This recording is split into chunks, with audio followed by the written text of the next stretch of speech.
Hello, welcome to YouTube channel physics with Vikalp Sharma. परसों मैंने differential की एक वीडियो अपलोड की थी।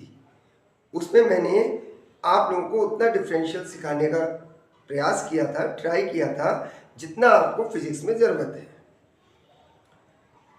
अगर आप PCM यानी आप पे मैथ है तो आपको उससे बहुत ज़्यादा डिफ्रेंशिएशन करनी पड़ेगी, वो तो आपको फिर कोई बात ही नहीं। लेकिन आप अगर बायो के स्टूडेंट हैं या अभी अभी +1 में यानी क्लास 11th में आए हैं तो आपको वो डिफ्रेंशिएशन सीखनी चाहिए, क्योंकि उसकी आपको फिजिक्स में ज़रूरत पड़नी है।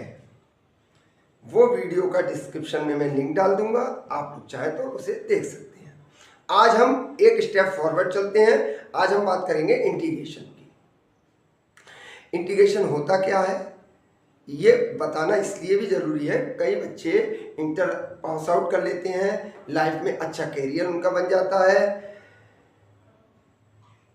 लेकिन उनको होल लाइफ यही नहीं पता चलता है जो उन्होंने पूरे इंटर में इंटीग्रल और डिफरेंशियल किया वो क्यों किया, आगे जो यूज़ किया वो क्यों किया। बस सक्सेसफुल हो गए, हाई स्कूल, इंटर और किसी भी कम्पिटिटिव एग्जाम में अच्छे मार्क्स आ गए, अच्छी रैंक आ गई, काम खत्म। तो मैं चाहता हूं कि आपको 1 मिनट ये भी जानना चाहिए कि हम डिफरेंशियल क्यों करते हैं, हम इंटीग्रल क्यों करते हैं। डिफरेंशियल क्यों करते हैं मैंने पिछली वीडियो में बता दिया, जिसका मैं डिस्क्रिप्शन बॉक्स में लिंक डाल दूंगा। आज हम बात करते हैं integral. Integration is basically used for summation of continuous function. ये इसकी डेफिनेशन है इंटीग्रेशन की, जिसमें हम दो चीजों पे बात करेंगे, समेशन और कॉन्टिन्यूअस फंक्शन। जब हम इस पे बात करेंगे तो आपको इंटीग्रेशन क्यों करते हैं ये बात समझ में आ जाएगी।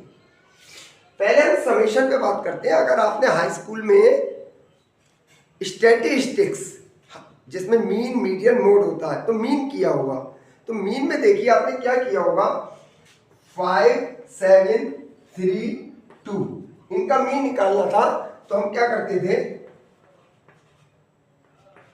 प्लस कर दिया सम ऑफ डिजिट्स, जितनी भी डिजिट्स का मीन निकालना हो, अपॉन नंबर ऑफ डिजिट्स 1 2 3 4। आपको कुछ कुछ याद आ रहा होगा कि मीन ऐसे ही निकालते थे कि 5 7 3 2 का अगर हमें मीन निकालना है तो 5 + 7 + 3 + 2 सबको ऐड कर दिया upon 4, 1 2 3 4 number of digits, sum of digits upon number of digits. तो ये जो हमने किया ये समेशन कहलाता है। ये जो हमने किया ये समेशन कहलाता है। हम लिखते भी थे मीन का formula summation fx upon summation f i। ये i = 1 to n, i = 1 to n। ये जो समेशन है, फिलहाल ये आगे की बात मीन की अब आप छोड़ दीजिए। ये समेशन जो दिखाता है, समेशन मीन्स होता है जोड़ देना। हमने 5 7 3 4 3 2 इनको जोड़ दिया तो ये क्या कहलाया, समेशन। तो एक वर्ड आपको समझ में आया, समेशन, सम अप कर देना, असेंबल कर देना, जोड़ देना, ठीक है। तो क्या हम फिर जब समेशन हम यहाँ पढ़ ही चुके हैं मीन में या और भी जगह पढ़ते रहते हैं, तो फिर हमें इंटीग्रल की क्यों जरूरत पड़ी। अब इस पे आते हैं। समेशन की बात आपको समझ में आ गई, किसी भी चीज को जोड़ देना, जो हम मीन में जान चुके हैं। आगे चलते हैं। मैं 3 तरीके के फंक्शन की बात कर रहा हूं, क्योंकि यहाँ फंक्शन कॉन्टिन्यूअस फंक्शन आया ना, तो फंक्शन 3 तरीके के होते हैं। आप देखिए,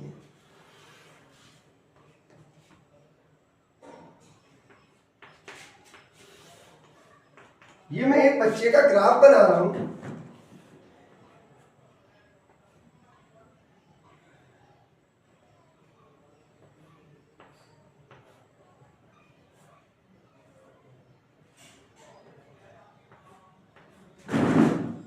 थ्री 4 5 6 7 8 ये टाइम है, PM 3 PM 4 PM 5 PM 6 PM 7 PM 8 PM। X axis पे उसका टाइम एक बच्चे की स्टडी का, और वाई एक्सिस पे स्टडी, वो स्टडी कर रहा है, ठीक है। एक बच्चे का मैं ग्राफ बना रहा हूँ, ये ए बच्चा था, कोई स्टूडेंट ए है, उसका स्टडी ग्राफ बनाऊंगा। अभी इस पे मैं प्लॉट करूंगा। एक कोई स्टूडेंट बी है, उसका भी मैं देख रहा हूँ कि वो 3 से 3 4 5 6 7 8 सपोज करिए 8 3 4 5 6 7 8 टाइम वो पीएम में ही है, आगे नहीं लिखते, ठीक है।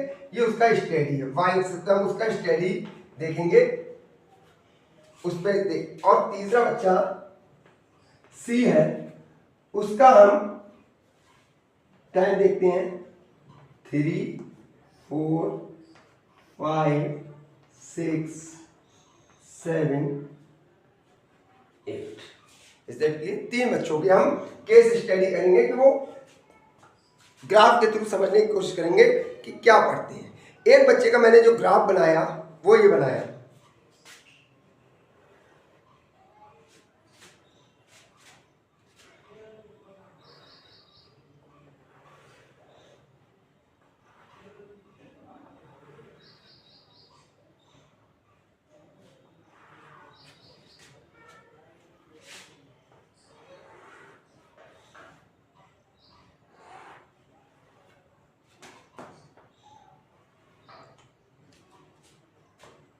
तीन ग्राफ बनाए।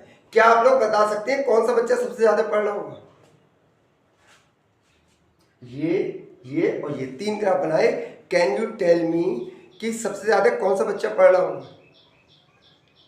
अब ये मत कहने लगिएगा हो सकता है सर वो बस किताबें खोले हुए हो पढ़ ना रहा हो। हम ये मान के चल रहे हैं कि जो बच्चे के हम ये बना रहे हैं graph study time graph show कर रहे हैं वो रियलिटी में पढ़ रहा है। तो क्या आप में से कोई मुझे बता सकता है कि कौन बच्चा सबसे ज़्यादा पढ़ रहा होगा? ठीक है, आपको पता हो, ठीक है, मैं फिर भी बताने की कोशिश करता हूँ, आप तक अपनी बात पहुँचाने की कोशिश करता हूँ और कोशिश करूँगा कि मैं आपको कॉन्टिन्यूअस फंक्शन पर ले आऊँ। समेशन जोड़ देना आपको मीन में आता ही है। तो ये ग्राफ शो कर रहा है कि 3 बजे बच्चा किताब खोलता है और पढ़ता है, चाहे कुछ भी पढ़ा है थोड़ा ज़्यादा या कुछ। जैसे ही पेंडुलम ने 3 बजाए टन टन टन घड़ी के, तो एकदम लिया किताब खोलना उसने शुरू कर दिया 3 बजे, बस एट शार्प 3 PM। जो भी पढ़ पाया उसने मान लो 2 शब्द याद कर लिए, फिर उसने किताब बंद कर दी। फिर जब पेंडुलम ने 4 बजे 1 2 3 पेंडुलम बोला टन टन टन टन, तब उसने किताब खोली और कुछ पढ़ा, चाहे ज़्यादा पढ़ा या कम, हम इस पर बात नहीं कर रहे, तो वो कुछ पढ़ता है। ऐसे ही वो 5 बजे करता है, फिर 6 फिर 7 फिर 8, यानी बीच में नहीं पढ़ा, बस ठीक 3 बजे ठीक 4 बजे ठीक 5 बजे ठीक 6 बजे ठीक 7 बजे और ठीक 8 बजे। तो आप समझ ही पा रहे होंगे, जैसे ही घड़ी में 3 बजे पढ़ा किताब बंद कर दी, उसके बाद सीधे 4 बजे पढ़ा फिर बंद कर दी, फिर बीच में नहीं पढ़ा, 5 बजे खोली पढ़ा, कितने सेकंड भर के लिए पढ़ा, पेंडुलम कितनी देर बोलता ही होगा उतनी देर पढ़ा, बात खत्म हो गई। ठीक है, ये बच्चा जो है 3 से 4 तो पढ़ा कॉन्टिन्यूसली, देखिए हल्के हल्के मैं वर्ड ला रहा हूँ कॉन्टिन्यू, ये 3 से 4 तो पढ़ा, लेकिन फिर 4 से 5 नहीं पढ़ा, खेलने निकल गया, 5 से 6 नहीं पढ़ा, फिर 6 से 7 पढ़ा, फिर 7 से 8 नहीं पढ़ा। ये बच्चा पढ़ा तो लेकिन 2 ही घंटे पढ़ा, 3 से 4 लेकिन जब पढ़ा तो कॉन्टिन्यूसली पढ़ा। ये बात आप नोट करिए, मैं what I am trying to say, मैं क्या बात आप तक पहुंचाना चाह रहा हूं, प्लीज देखिए। ये बच्चा पढ़ा तो बस 3 बजे पढ़ा, फिर कॉन्टिन्यूसली नहीं पढ़ा, 3 बजे जैसे ही पेंडुलम 3 बार बोला बस उतनी देर पढ़ा, बुक बंद कर दी, फिर पेंडुलम 4 बजे जैसे ही बोलना शुरू करा पढ़ा, और जैसे ही पेंडुलम बंद हुआ अपना उसने जो उसने बताना था कि 4 बज गए हैं, वैसे इसने बुक बंद कर दी, तो सिर्फ थोड़ी थोड़ी देर के लिए पढ़ा। ये बच्चा पढ़ा तो 3 से 4 तक पढ़ा, लेकिन कॉन्टिन्यूसली पढ़ा, उसमें कहीं ब्रेक नहीं आया। 4 से 5, 5 से 6 नहीं पढ़ा, 6 से 7 पढ़ा, तो फिर कॉन्टिन्यूसली पढ़ा, कहीं ब्रेक नहीं आया, 7 से 8 नहीं पढ़ा। ये बच्चा देखने में इस पे लग रहा कितना पढ़ा होगा, इसकी कितनी सारी लाइनें, इसका तो बहुत मोटा मोटा है, ये नहीं पढ़ा होगा, इसका एक लाइन ही है बस इसमें। लेकिन ये बच्चा 3 बजे से पढ़ने बैठा और 8 बजे तक पढ़ते ही रहा। ये बच्चा ये कॉन्टिन्यूसली 3:01, 3:02, 3:59, 58 सेकंड, 4:54, 59 कितने ही बजे कोई देखने आया, इसे नोटिस करने आया, ये बच्चा पढ़ते मिला लगातार, कहीं कोई ब्रेक नहीं, कहीं पानी पीने नहीं गया, कहीं इसने मोबाइल की स्क्रीन को स्क्रॉल नहीं किया, कुछ नहीं किया, लगातार पढ़ रहा है कॉन्टिन्यूसली। तो सबसे ज्यादा जो बच्चा पढ़ा होगा वो ये बच्चा पढ़ा होगा, इससे कम ये, और ये तो पढ़े नहीं, ये तो बस नाम के लिए, कसम खाने के लिए कि हम पढ़े थे, किताब खोली थी तो उन्होंने बस 3 बजे फिर 4 बजे सीधे फिर 5 बजे किताब खोली, ठीक है। तो ये जो फंक्शन होता है ये डिस्क्रीट फंक्शन होता है, ब्रेक है ये पूरा, बस 3 बजे फिर 4 बजे फिर 5 बजे, ये डिस्क्रीट फंक्शन है। ये जो होता है ये बैंड होता है, बैंड पढ़ा तो कॉन्टिन्यूसली, लेकिन लगा मतलब 3 से 4 में कॉन्टिन्यूसली पढ़ा, ये बात नोटिस कीजिए प्लीज। 3 से 4 में तो नोटिस कॉन्टिन्यूसली पढ़ा, 3 से 4 बजे तक तो ये कॉन्टिन्यूसली पढ़ा, लेकिन 3 से 8 बजे तक की अगर बात करें तो कॉन्टिन्यूसली नहीं पढ़ा। 3 से 4 तो कॉन्टिन्यूसली पढ़ा, 3 बजे भी, 3:01 पे भी, 3:48 पे भी, 3:59 पे भी, 4 बजे तक भी लगातार पढ़ रहा है, कहीं कोई ब्रेक नहीं। लेकिन 4 से 6 नहीं पढ़ा, 6 से 7 भी लगातार पढ़ा कॉन्टिन्यूसली विदाउट एनी ब्रेक, 7 से 8 नहीं पढ़ा, लेकिन 3 से 8 ये बच्चा पढ़ा। अब मैं 2 बातें बताना चाह रहा हूं आपको।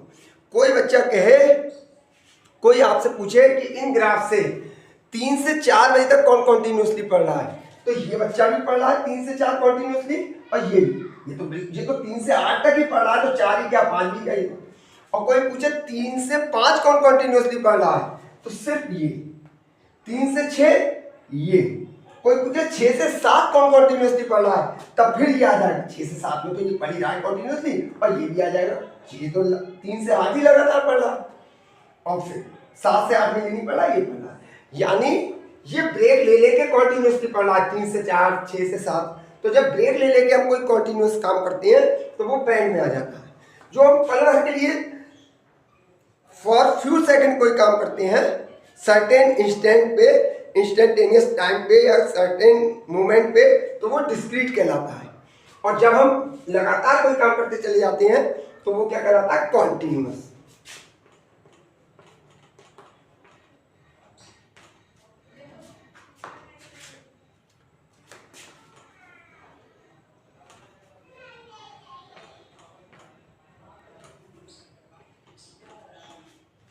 वो क्या कहलाता है, कॉन्टिन्यूस। तो ये हो गया डिस्क्रीट, ये हो गया बैंड, ये हो गया कॉन्टिन्यूस। तो हम जो डिस्क्रीट था, डिस्क्रीट हम पढ़ते थे मीन में कि 5 + 7 + 9, तो ये डिस्क्रीट है। 5.1, 5.2, 5.3 इसमें नहीं है, सीधे 5 है, फिर सीधे 7 है, फिर 9 है। तो जब इनको जोड़ते थे, इनका समेशन करते थे, तो वो मीन में आ जाता था, ये वाला साइन, समेशन का ये वाला साइन, वो अब खत्म।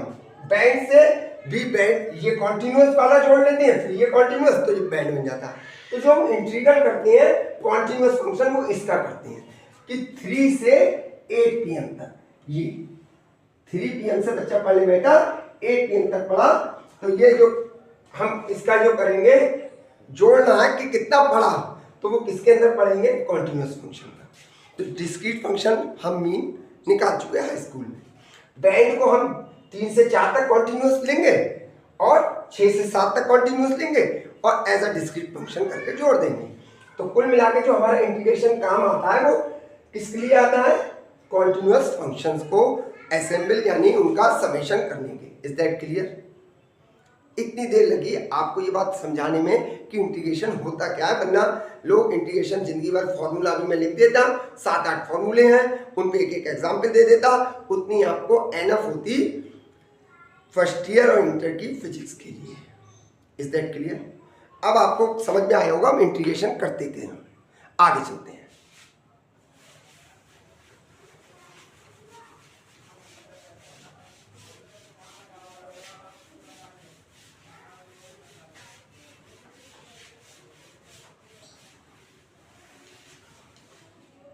ये होता है इंटीग्रेशन का सिंबल।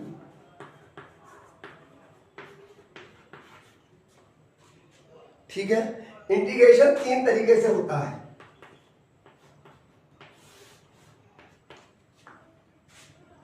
लाइन इंटीग्रल,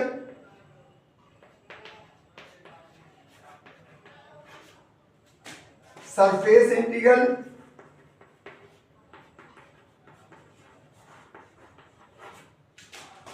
और वॉल्यूम इंटीग्रल।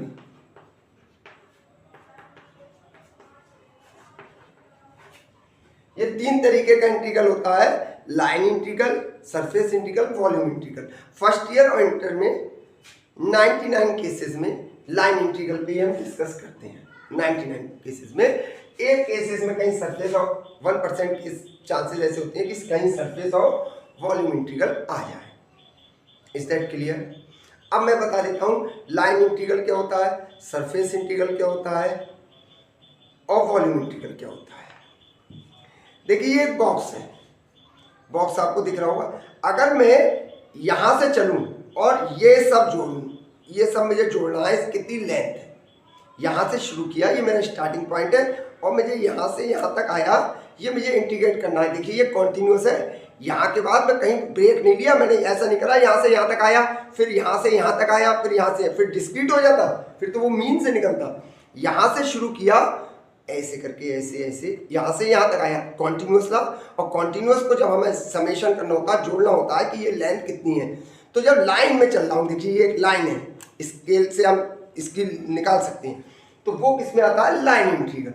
धागा, धागा को जब हम एक एंड से दूसरे एंड तक की कोई बात करेंगे, या वायर, वायर में करंट फ्लो हो रहा होगा, वायर भी पतला सा होता है, तो वो कौन से किसका इंटीग्रेशन होगा जब जोड़ेंगे, तो line integral. Is that clear? अब मैं बात करूं इसकी, ये देखिए ये क्या है, ये फोन में होगा, ये क्या है, ये है सरफेस एरिया है, ये एरिया कवर कर रहा है ना, इस पे जो मोबाइल बने हुआ है इसका, तो ये एरिया है। ये तो लाइन थी, ये लाइन थी, ये जिसे हम कहते हैं पेरीमीटर, ये सरफेस की बात, ये सरफेस। तो जब इसको हमें असेंबल करना है, ये एरिया की जब हम कंसीडर करेंगे, इनको जोड़ने की बात करेंगे, समेशन की बात, तो वो काहे के अंदर आएगा, सरफेस इंटीग्रल के। और जब इसमें मैं पानी डाल दूं, पानी भर जाएगा, तो वो क्या हो गया, इसका वॉल्यूम की बात करेंगे। तब हम वॉल्यूम, जरूरी नहीं है पूरा भर दूं, जितना भरूं, तो वो इस पानी जब इसमें भर दिया जाएगा, या कोई लिक्विड डाल दिया जाएगा, या कोई सॉलिड डाल दिया जाएगा, तब वो वॉल्यूम कवर करेगा इस बॉक्स का, वो पानी उसमें आएगा इस बॉक्स के अंदर, तो वो कौन सा इंटीग्रल होगा, वॉल्यूम इंटीग्रल। 3 तरीके के इंटीग्रल आपको समझ में आ गए होंगे। Is that clear? Line integral, surface integral and volume integral. अब हम जो बात करेंगे वो ज्यादातर हमें, मैंने बताया आपको, लाइन इंटीग्रल की ही जरूरत पड़ेगी। तो ये सिंबल होता है किसका, इंटीग्रेशन का। अब इंटीग्रेशन भी 2 तरीके का होता है,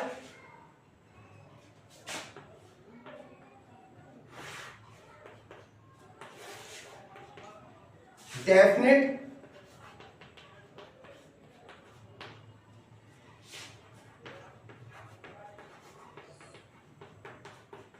इनडेफिनेट। 2 तरीके का इंटीग्रल होता है, डेफिनेट, इनडेफिनेट। डेफिनेट में हमें, ये तो सिंबल है समेशन का, कॉन्टिन्यूअस, कहीं ब्रेक नहीं हो। देखिए ये भी लाइन भी यही शो करती है कि कॉन्टिन्यूअस है, कहीं ब्रेक नहीं, ऐसा नहीं है। तो ये डिस्क्रीट हो जाता है। डिस्क्रीट का मतलब क्या है, फिर मीन की तरह चलते हैं हम, वो तो सीधे सम ऑफ डिजिट्स करना जानते ही हैं, उसका सिंबल ये होता है डिस्क्रीट फंक्शंस का। ये कॉन्टिन्यूअस है, तो इसीलिए ये कॉन्टिन्यूअस बनाया भी गया। तो कॉन्टूर आगे चल के हम पढ़ेंगे वर्ड, आप लोग जब जाएंगे तो कॉन्टूर, फिलहाल यहाँ कॉन्टिन्यूअस लिखिए। तो ये जो है इंटीग्रल का साइन है, डेफिनेट इंटीग्रल। अगर यहाँ कहीं मैंने लिख दिया 8, अभी अंदर क्या होता है ये हटा दीजिए, और यहाँ लिख दिया 10, तो ये बात डेफिनेट हो गई। ये डेफिनेट हो गई कि हमें जो जोड़ना है वो हमें 8 से 10 जोड़ना है, और वो भी continuous.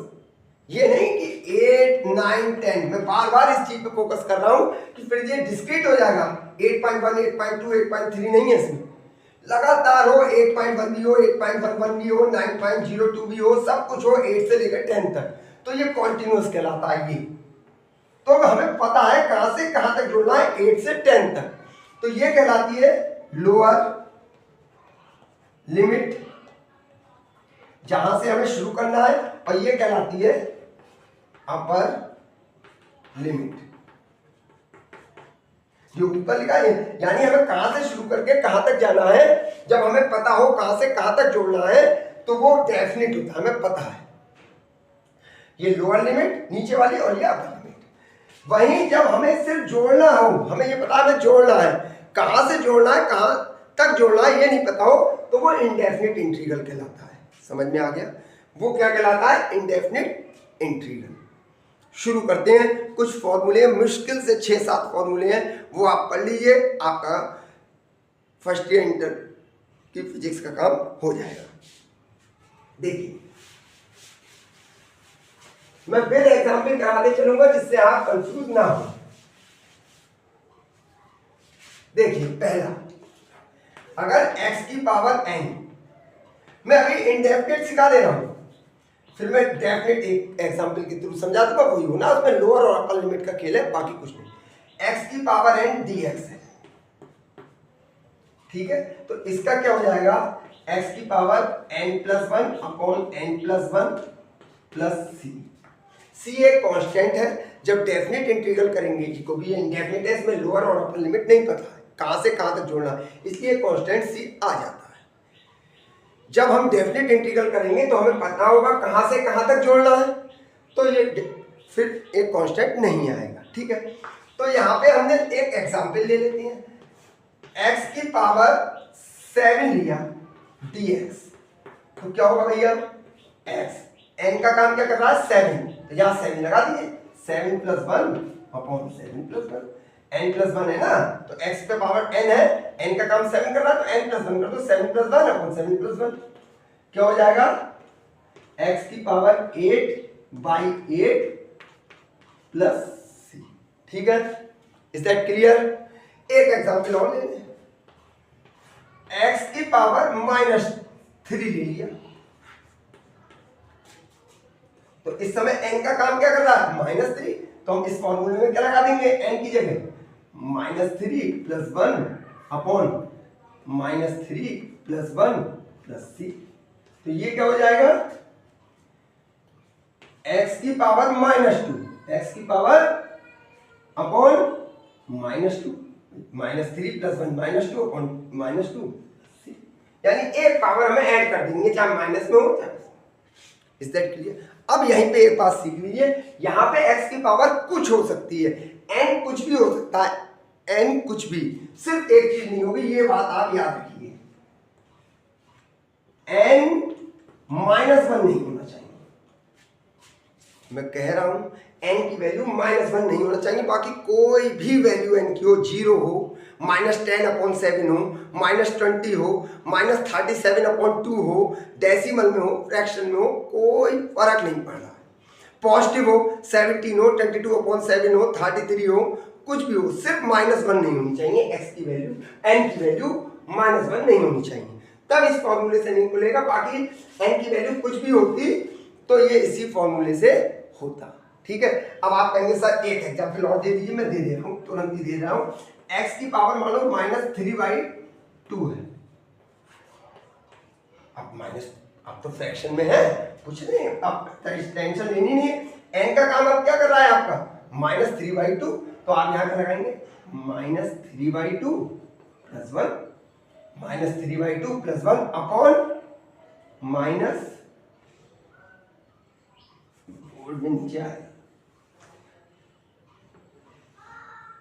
-3/2 plus 1 plus c।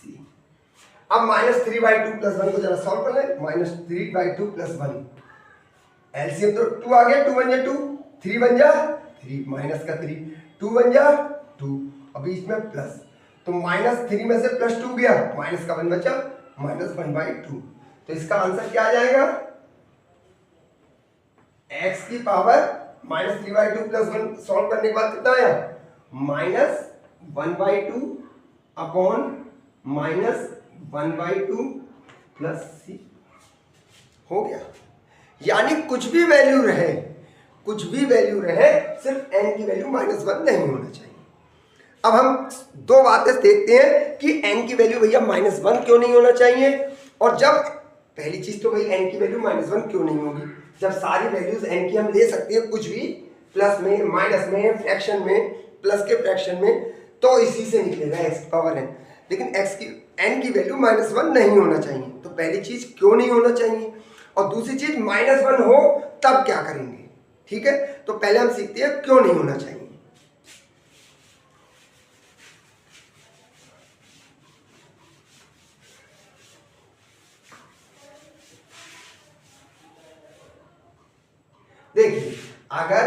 x की वैल्यू -1 लेता हूँ और इसी फॉर्मूले से खोलता हूँ x की पावर -n+1 अपॉन -n+1 से। तो यहाँ पे बेटा क्या हो जाएगा, n का काम क्या कर रहा है, -1, यहाँ x की पावर n+1 अपॉन n+1 से। ये तो फॉर्मूला लिखवाया, ये माइनस लिख दिया मैं ये वाला, उससे छोड़िए। ये फॉर्मूला होता है x की पावर n का क्या होता है, n+1 अपॉन n+1। अब यहाँ पे n का काम क्या कर रहा है, -1, आपने लगाया -1, n की जगह -1 और +1, तो ये फॉर्मूले में है। तो बेटा क्या होगा, x की पावर तो हो गई 0, -1 से +1 कट गया 0।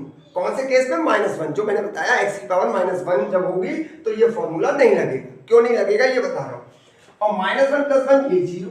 किसी भी चीज पे पावर 0 होती है, चाहे 2000 पे पावर 0 हो, चाहे 1.02 पे पावर 0 हो, किसी भी चीज पे पावर 0 होती है तो उसकी आंसर, उसकी वैल्यू कितनी होती है, 1। तो x पे पावर 0 है तो इसकी वैल्यू कितनी हो गई, 1/0। 1/0 जो होता है इंफिनिटी होता है, इनफाइनाइट। तो ये इंफिनिटी हो गया। इसीलिए जब x की पावर -1 रखेंगे तो हमें ये इंफिनिटी मिलेगा। इसीलिए हम वो जो ये फॉर्मूला जो है, ये फॉर्मूला n जो है -1 नहीं होना चाहिए। मैंने उस वहां अभी लिखा भी था कि n -1 ना हो, आप उसके अलावा कोई भी वैल्यू n की हो, आप ये फॉर्मूला लगाइए, आपका निकल आएगा। Is that clear? तो मैंने समझा दिया क्यों नहीं होना चाहिए। अब मैं आपको ये बता दे रहा हूं कि क्यों, फिर होगा क्या, तब देख लीजिए। अब है x की पावर -1 dx, तब इसको हम लिख सकते हैं 1/x। भाई x की पावर -1 है, अब नीचे जाके किसकी हो जाएगी, प्लस की 1, ऊपर -1 है, नीचे जाके +1 हो जाएगी dx। तो 1/x का हो जाता है log x बेस e।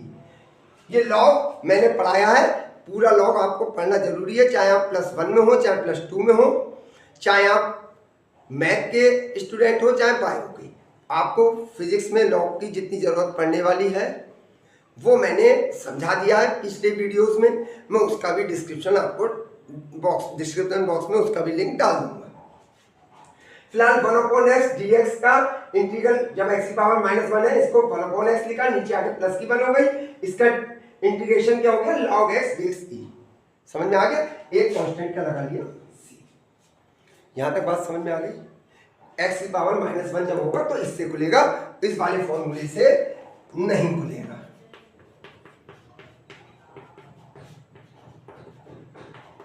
जब -1 होगा n, तब ये लगेगा, ये वाला फॉर्मूला n =-1 के लिए वैलिड नहीं है।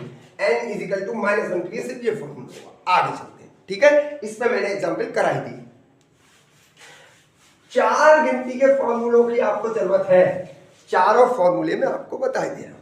पहला मैंने बता दिया। दूसरा देखिए, जैसे कहीं लिखा हो sin x dx, ठीक है? तो sin x dx का हो जाता है -cos x, पर एक कांस्टेंट c लगी जाता है क्योंकि ये इंडेफिनिट है। जब यहाँ पे लोअर और अपर लिमिट लगा दूंगा, एक सवाल करा दूंगा डेफिनिट इंटीग्रल का भी, तो वो फिर यहाँ c नहीं लगेगा, ठीक है? अभी इंडेफिनिट है, पता नहीं कहां से कहां तक जुड़ना, मुझे बताया जुड़ना, तो sin x dx का क्या हो जाता है, -cos x। sin ax होता dx, x की जगह ax कुछ नहीं होता, तो sin x का cos x हुआ, तो sin ax का क्या हो जाएगा, sin x का -cos x हुआ, तो sin ax का क्या हो जाएगा, -cos ax। और ये जो a है एक्स्ट्रा जो आया वो a अपॉन में आ जाता और c तो ऐसे ही कांस्टेंट रहता। एक एग्जांपल देख लीजिए, मानो होता sin 9x dx, तो कुछ नहीं करना है, sin 9x dx, तो sin x का क्या होता है, -cos x, तो -cos x, लेकिन यहाँ कितना है, ax है, तो यहाँ a का काम क्या कर रहा है, 9, तो यहाँ पे कितना हो जाएगा, -cos 9x, अपॉन में a आ जाएगा कितना, 9, और एक कांस्टेंट आ जाएगा c। मैं एक सेकंड को रब कर रहा हूं, आप समझ नहीं जा। अगर यह सिर्फ x होता, sin x, तो सीधे सीधे क्या हो जाता, cos x हो जाता, अपॉन में 9 नहीं आता, खत्म, बस एक। लेकिन यहाँ अगर कोई डिजिट लिख दी है मैंने, जैसे अभी 9, तो वो यहाँ भी लिख दो cos x अपॉन में 9। समझ में आया? अब cos x का देख लीजिए,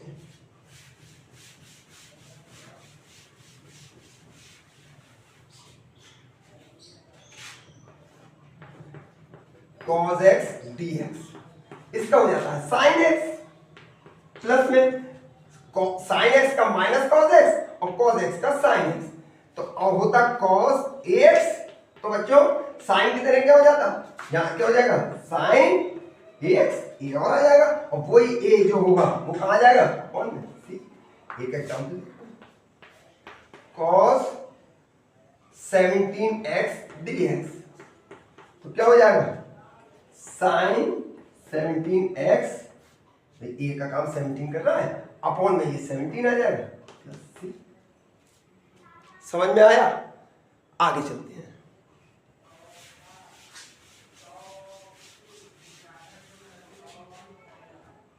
जो अगला आता है वो है sec स्क्वायर x dx। इसका हो जाता है बच्चों 10x प्लस सी। तो सी कांस्टेंट है, अब वही यही हो जाए बच्चों sec स्क्वायर x। अब तो समझ में आ ही गया होगा, अगर sec स्क्वायर x का 10x, अगर ax हो गया है तो यहां क्या हो जाएगा 10ax अपॉन ये वाला a अपॉन में दिया जाएगा प्लस सी। तो कितना हो जाएगा, एक example sec square 2x dx है, यहाँ a का काम क्या कर रहा है 2, तो कितना हो जाएगा 10 2x upon 2 plus C. Is that clear? नहीं आया समझ में? बस सिंपल इतने ही फॉर्मूले की जरूरत है। एक e की पावर और देख लें, एक्सपोनेंशियल कभी कभार चलने लगता है।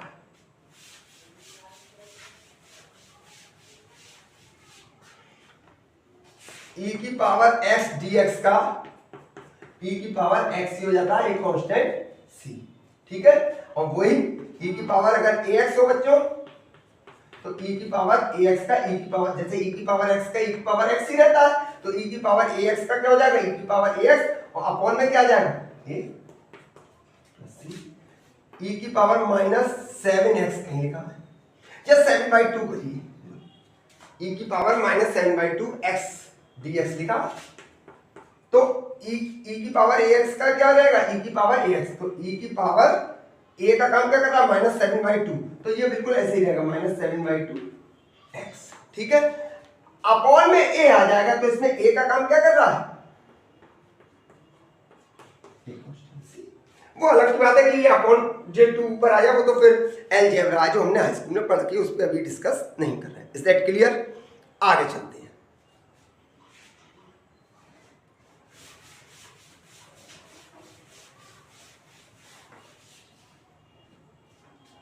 कहीं लिखा है, ये देख लीजिए, जैसे लिखा है, ये दो एग्जांपल देख लीजिए, जहां कोई x नहीं लिखा 7dx लिखा है, मान के चलिए कोई डिजिट है और x कुछ नहीं है, तो कुछ नहीं करेंगे, 7 तो कांस्टेंट है उसे बाहर निकाल देंगे। अब क्या बचा dx, 7 तो एक कांस्टेंट है उससे कोई मतलब नहीं, वो बाहर निकाल दिया। अब यहाँ क्या बचा अंदर dx।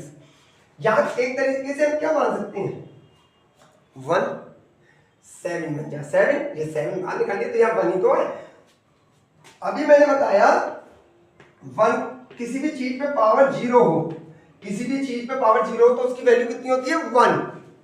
7dx था, यहाँ x नहीं है, x पे ना पावर है, ना sin x है, ना cos x है, ना e की पावर ax है, कुछ नहीं है, 7dx लिखा, तो आपने 7 को बाहर निकाल दिया, यहाँ 1 हो गया क्योंकि 7 मिल गया। 7 एक तरीके से मान लिया, यहाँ 1 है, 1 को हम क्या लिख सकते हैं x की पावर 0, क्योंकि किसी भी चीज पे पावर 0 होती है तो उसकी वैल्यू कितनी आती है 1। तो यहाँ इस 1 की जगह x की पावर 0 लिखी है, ये हट के फिर 1 हो जाएगी, कोई प्रॉब्लम।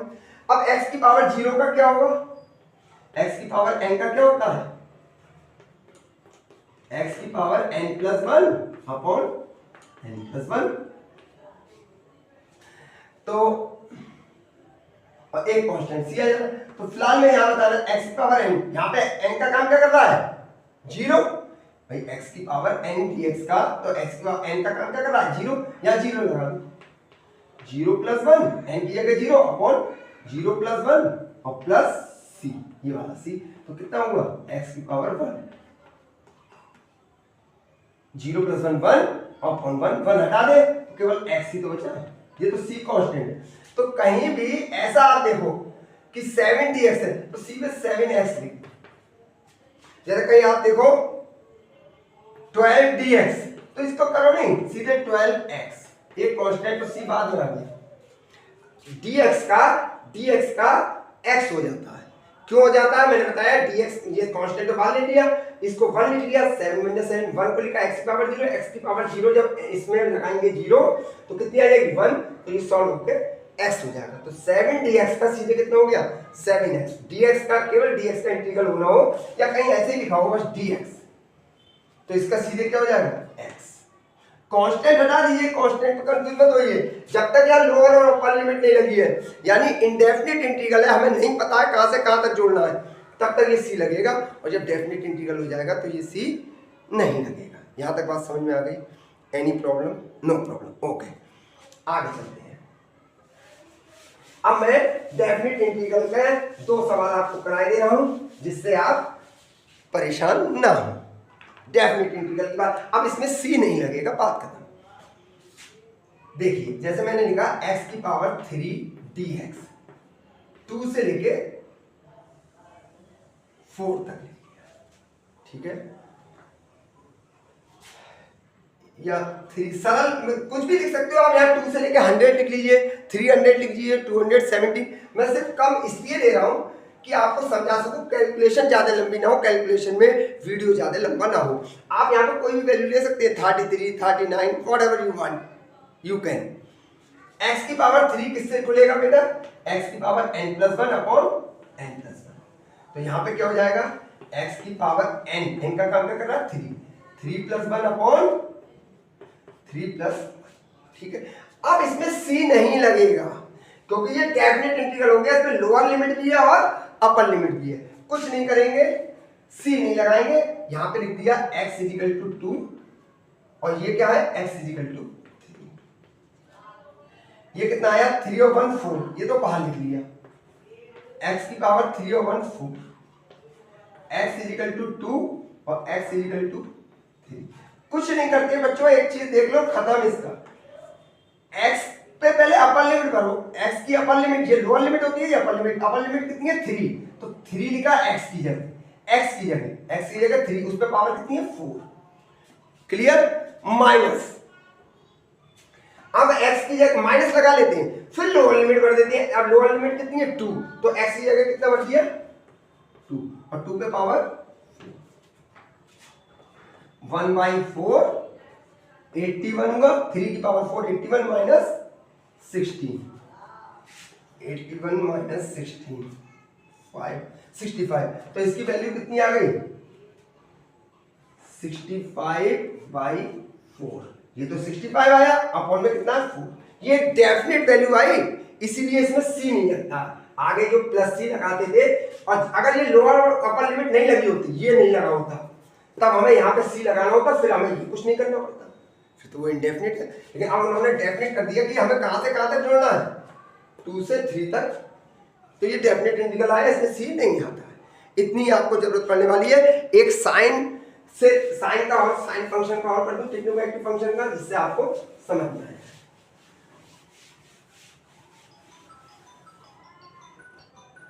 अब देखते हैं आगे की बात।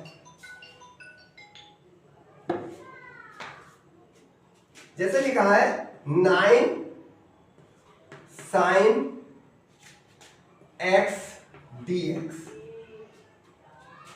ठीक है, यहां दे रखा है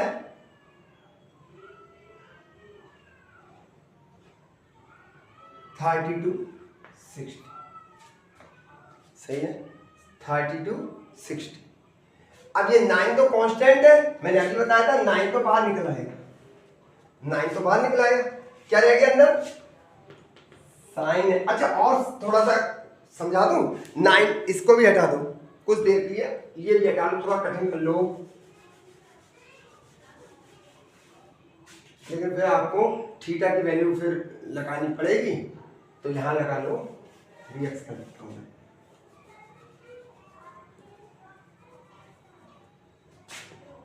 10 और 20 या sin 3x, ये लिखा है, ठीक है।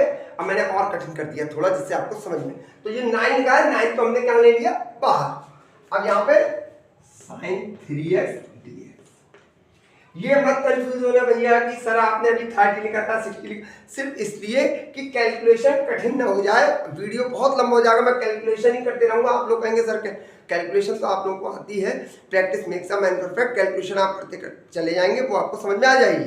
करने का तरीका देख लीजिए, मेथड देख लीजिए, सॉल्व कैसे होता है इंटीग्रल। इसीलिए अगर मैं यहाँ x लिखता तो यहाँ 30 लिख लेता, यहाँ 60, क्योंकि साइन 30 की वैल्यू भी, कॉस 30 की वैल्यू हमें पता है और कॉस 60 की वैल्यू हमको पता है। Is that clear? आगे चलते हैं।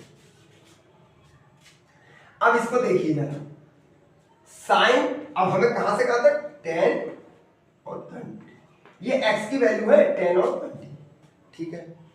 अब चलते हैं, 9 क्योंकि कांस्टेंट है बाहर लिखिए, तो यहां 9 बच्चों अभी मैंने बताया था साइन ax का क्या हो जाता है, अभी लिखाया formula minus cos ax, a का काम क्या कर रहा है 3, तो 3x अपॉन में a आ जाता है 3।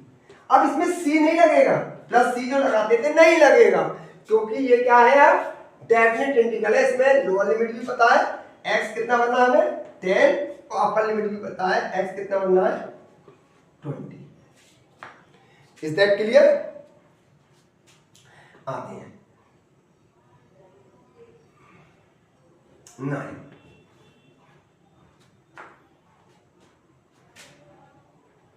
ये तो 3 अपॉन में ले लिया, ये वाला 3 से कोई मतलब ही नहीं, ये माइनस भी बाहर ले लिया, ये माइनस भी, ये माइनस का साइन भी बाहर ले लिया, ये 3 भी, अब अंदर क्या रह गया cos 3x, x is equal to 10 और x इज इक्वल टू 20। बच्चों मैंने क्या बताया था, पहले x की अपर लिमिट भर देती है जो ऊपर होता है, माइनस का साइन लगाते हैं, फिर x की लोअर लिमिट भर देती है, वो ही बस करना है।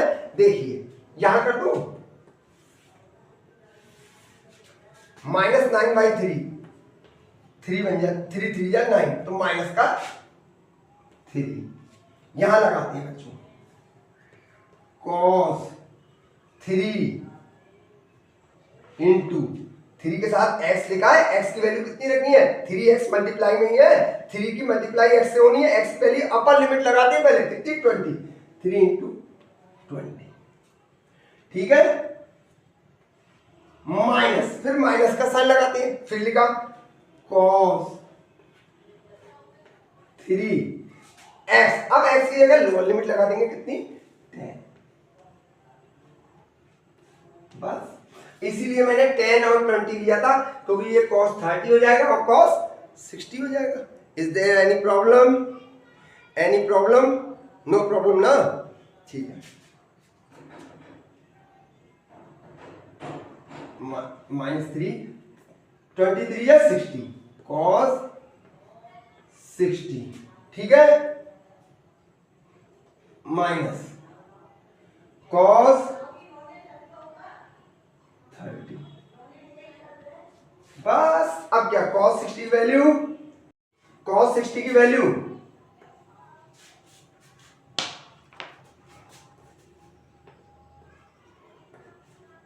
1/2 माइनस cos 30 की वैल्यू √3/2।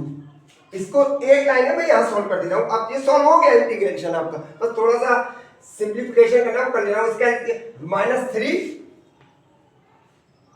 इसका एलसीएम कितना आ जाएगा 2 एलसीएम 1 माइनस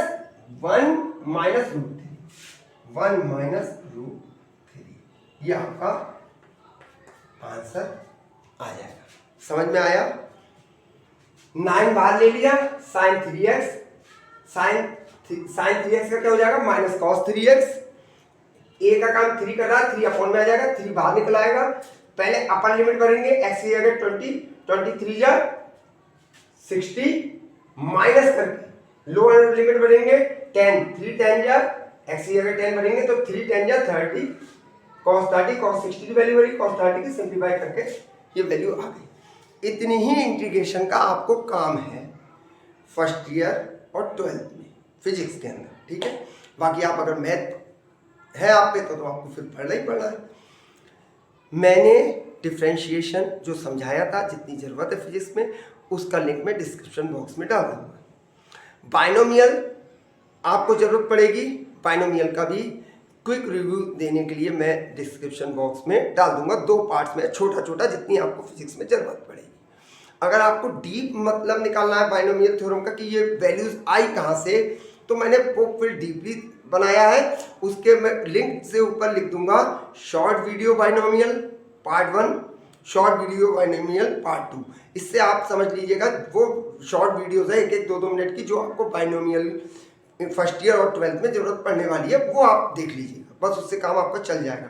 लेकिन अगर आपको लग रहा है कि आपको पूरी बाइनोमियल एक्सपेंड हुई कैसे, कैसे खुलती है, आती कहाँ से वैल्यू, तो मैं एक लिख दूंगा तो long video on binomial, long video on binomial, उसे आप देख लीजिएगा। लॉगरिथम की आपको जरूरत पड़ेगी, मैं आपको लॉगरिथम भी डिस्क्रिप्शन बॉक्स में उसका लिंक डाल दूंगा और डिफरेंशियल का भी डाल दूंगा। पढ़ते रहिए। कल एक नए टॉपिक के साथ आएंगे जिसमें हम कवर करेंगे एपी जीपी के कुछ फॉर्मूले, ट्रिग्नोमेट्रिक फंक्शंस और sine theta upon theta when theta limit tendings to 0 theta tendings towards 0, ये सब बस 2-4 चीज़ें। फिर आपका मैथमेटिकल टूल्स का पोर्शन खत्म हो जाएगा जो आपको फिजिक्स में ज़रूरत पड़ने वाली है। इसके बाद हम सीधे परसेंटेज एरर्स पे आ जाएंगे, फिजिकल वर्ड पे आ जाएंगे, अपना सिलेबस आगे की ओर चलना शुरू हो जाएगा। ठीक है, मिलते हैं कल, बाय।